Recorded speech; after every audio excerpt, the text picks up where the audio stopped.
Today we are going to multiply by using a helper fact and subtracting a group.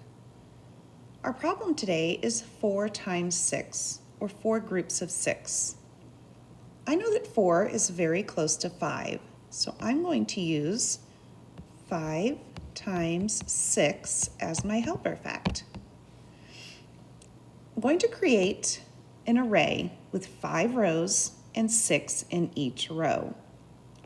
So we have 1 row, 2, 3, 4, 5 rows with 6 in each row. Now I can easily count by 5s to count my total. 5, 10, 15, 20, 25, and 30. So 5 times 6 equals 30. Now we're going to use our subtract a group strategy to help us figure out 4 rows of 6. So to do that, we will cross out one of our rows.